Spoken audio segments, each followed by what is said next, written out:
Γεια σας παιδιά, είμαι ο Έντουαρτ και σήμερα θα σας πάρω μαζί μου σε ένα ταξίδι στην Αίγυπτο και θα σας δείξω πώς μπορείς να πας με πολύ λίγα λεφτά ή να τα δώσεις όλα σε ένα ταξιδιωτικό γραφείο. Και στο τέλος θα δούμε αν αξίζει τελικά.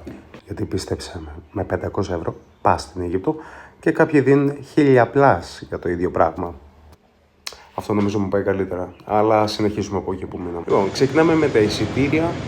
Που εγώ να σας πω την αλήθεια, επειδή πηγαίνω πάρα πολύ συχνά για σχεδόν κάθε καλοκαίρι και επειδή δεν ξέρω πότε έχω άδεια, πάντα τα κλείνω τελευταία στιγμή. Άρα μου κοστίζουν γύρω στα 240 με 280 ευρώ πηγενέλα. Εάν είσαι όμως εσύ πιο οργανωμένος από μένα, μπορείς να τα βρεις και πιο φθηνά. Φτάνεις στην Αίγυπτο. Καλώς ήρθες μωρή μπετούγια. Πρώτο πράγμα, το ίντερνετ. Στο αεροδρόμιο παίρνεις κατευθείαν από εκεί που είσαι μία SIM κάρτα με περίπου 5 ευρώ και είσαι άρχοντας. Μόνο από εταιρεία Orange. Μην εμπιστευτείς καμιά άλλη, στο λέω έμπειρη πηγή. Πάμε διαμονή. Airbnb στο κέντρο του Καΐρου. Για 5 μέρες μπορείς να δώσεις ακόμα και 100 ευρώ. Καλά άκουσες. Και αν θέλεις πιο luxury, πες το πως θέλεις, μπορείς να φτάσεις μέχρι 900 ευρώ. Με θέα φυσικά τις πυραμίδες. Μην ξεχάσουμε, στο αεροδρόμιο πληρώνεις και μια βίζα, περίπου 15-20 ευρώ και κατευθείαν μπήκες. Άρα, μέχρι τώρα, πάμε να υπολογίσουμε. Έχουμε και λέμε εισιτήρια, διαμονή, συν βίζα, περίπου 400 ευρώ. Και δεν έχουμε ξεκινήσει να ζούμε ακόμα. Πάμε τώρα στα λεφτά. Έχουμε και λέμε, το 1 ευρώ είναι περίπου 50 λίρες. Οπότε με 100 ευρώ έχεις 5.000 λίρες. Και εκεί αρχίζει το παιχνίδι. Με αυτά τα λεφτά τρως, μετακινείσαι, ζεις κανονικά. Τα ταξί για μικρές διαδρομές, να ξέρεις, είναι γύρω στις 20 με 25 λίρες. Αν σου ζητήσουν παραπάνω, φίλε, σε πέρασα για τουρίστα. Προσοχή. Πάντα να ζητάς κατάλογο. Εάν δεν έχουν, δεν κάθεσαι. Τόσα απλά.